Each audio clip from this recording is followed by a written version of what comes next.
But in fact, the Russian Federation consists of such enslaved peoples. We've been under occupation without our own government for centuries. We've been destroyed for centuries. The illegal occupation of Crimea in 2014 was a devastating blow, interrupting the ability to pass on the heritage and severing ties between families of the ethnic group.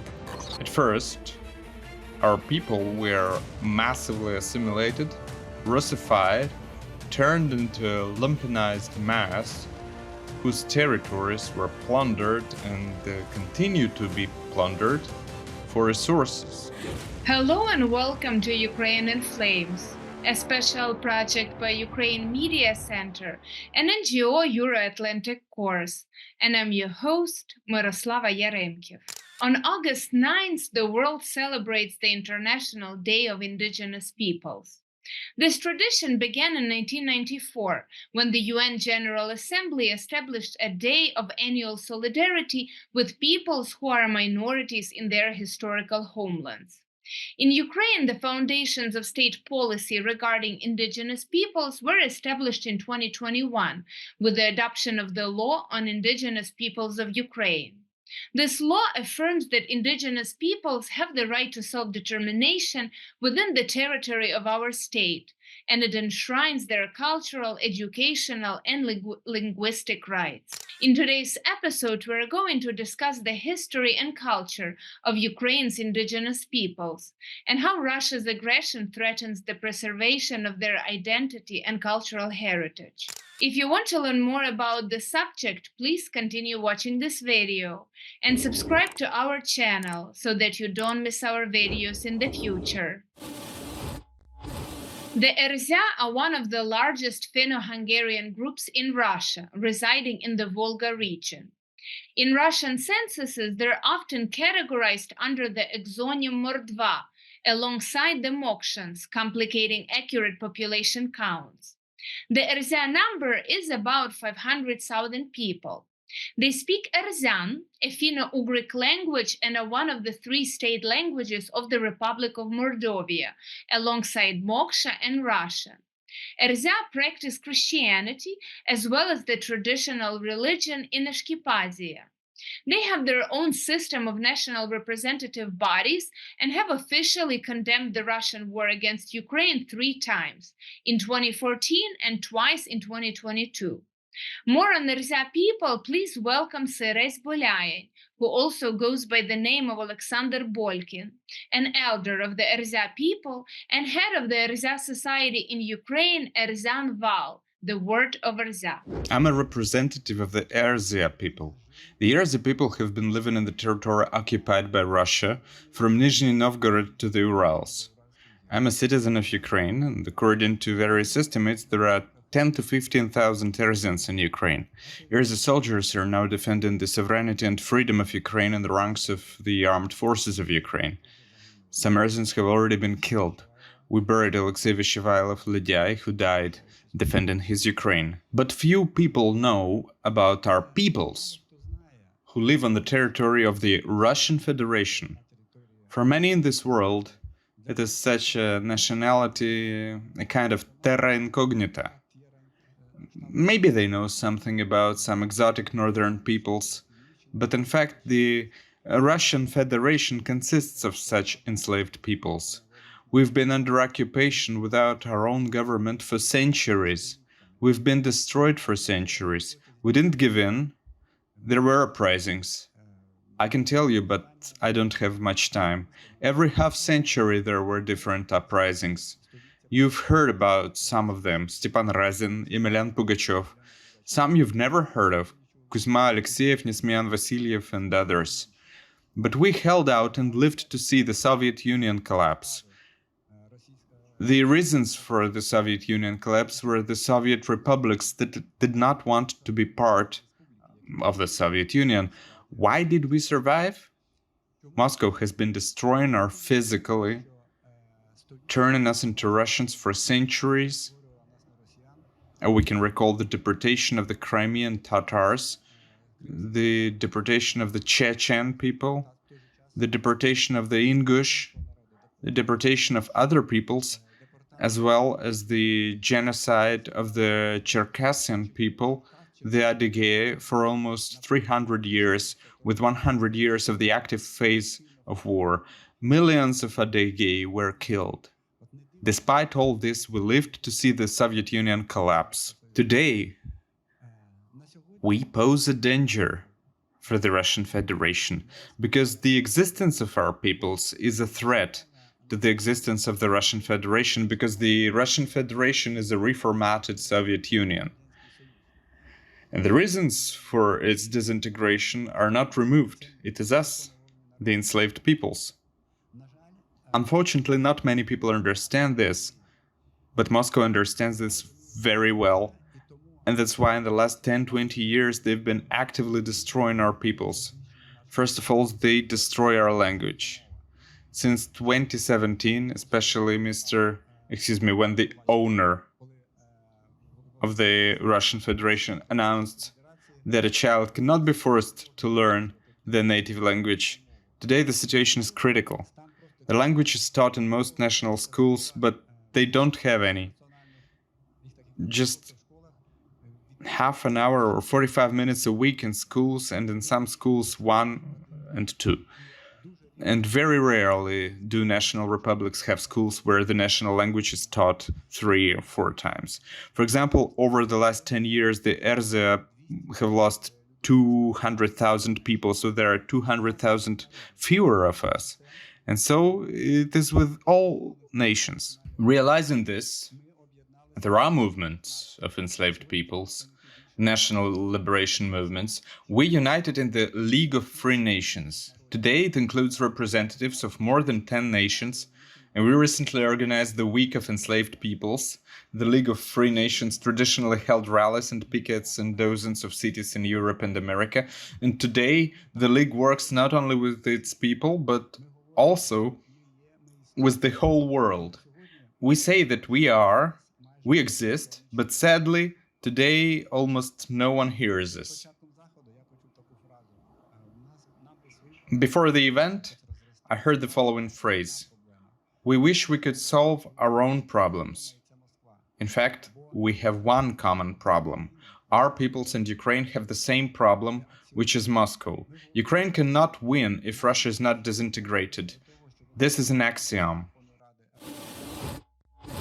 The Karaites are an indigenous people of Ukraine, having lived in the Crimean Peninsula since the 13th century. They adhere to the Torah, but reject dogmatic interpretations by religious institutions, believing that each individual should interpret the scriptures. Today, about 1,000 Karaites remain in Ukraine, mostly in occupied Crimea, with others in Halachina, Volyn, Slobozhanщина, and the Azov region. The Karaites have always been a small but influential community. The ethnic identity of the Karaites has barely withstood the test of time.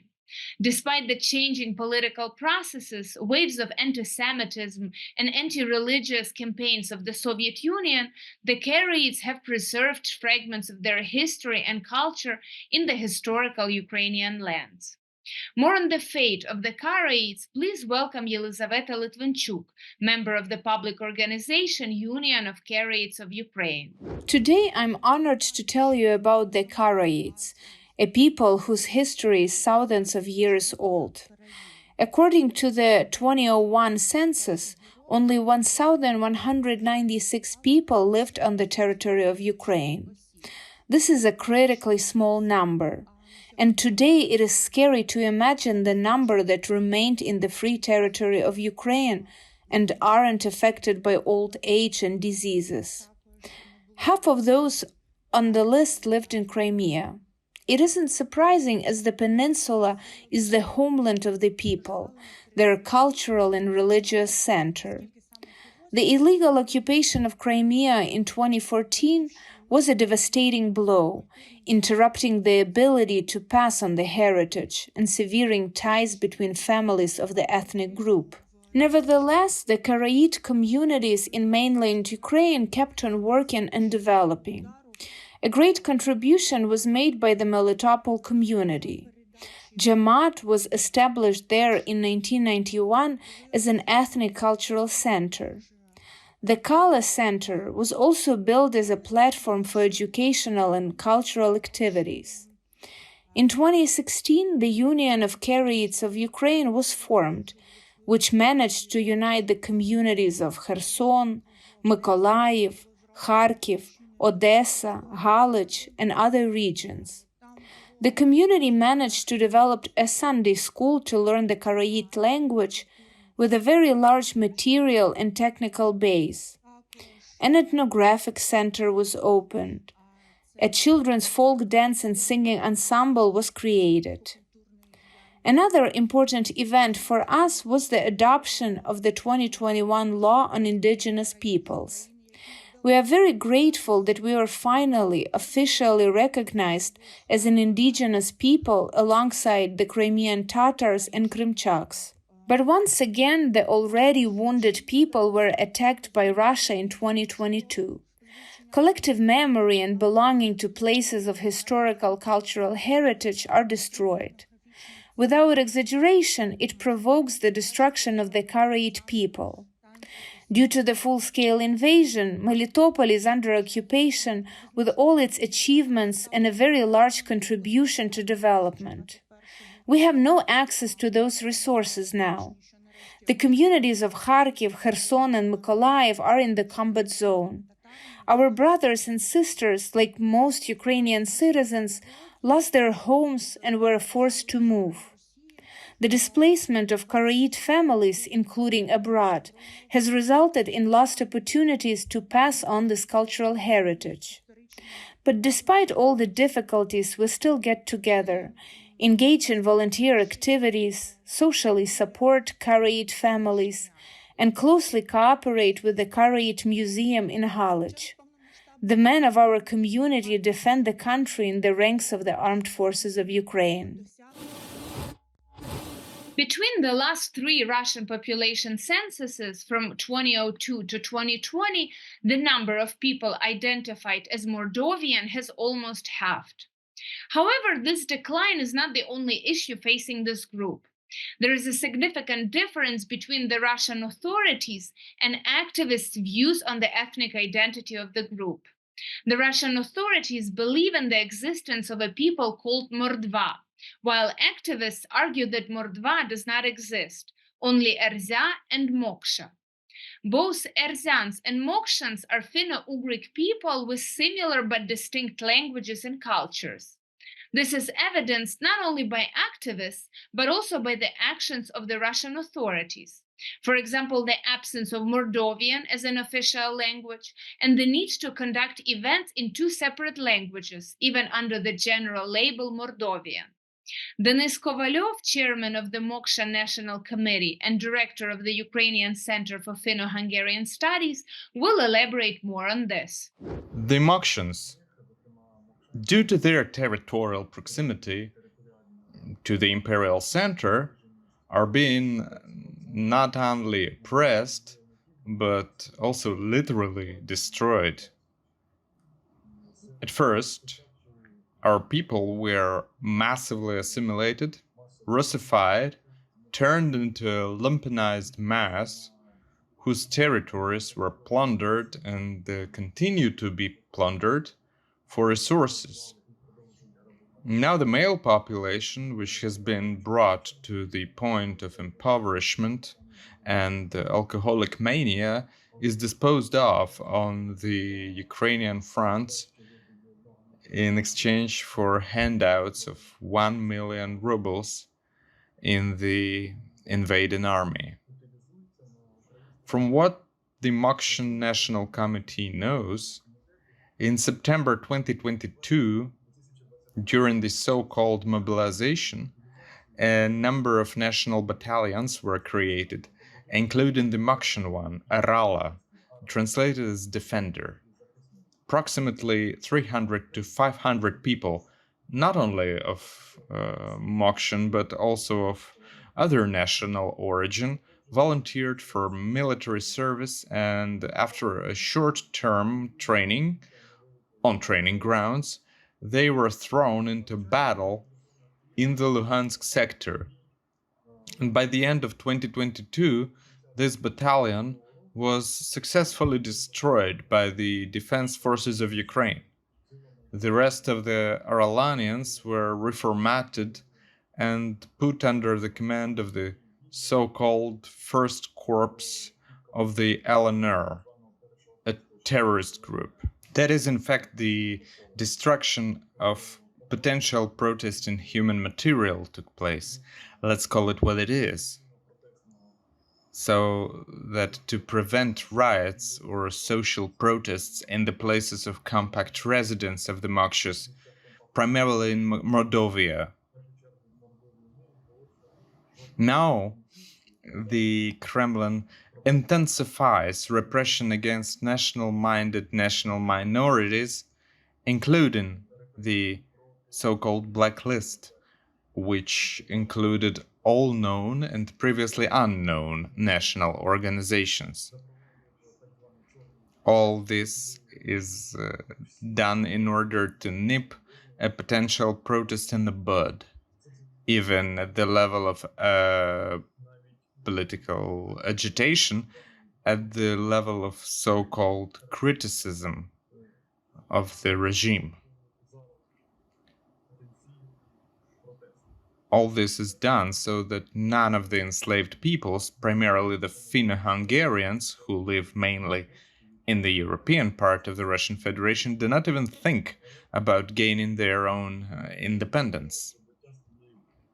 Unfortunately, or perhaps fortunately, the experience of Ukraine shows that only in an armed struggle against an aggressor, against an occupier, every nation, every people can survive and create its own state.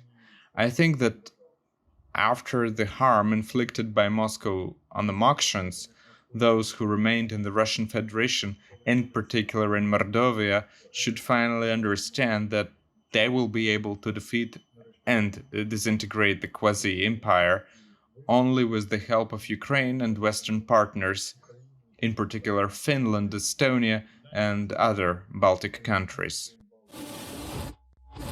You've been watching a special project by Ukraine Media Center and Euro-Atlantic course dedicated to the Russian-Ukrainian war, Ukraine in Flames. In the description under this video, you can find information on how you can help Ukraine fight Russian aggression.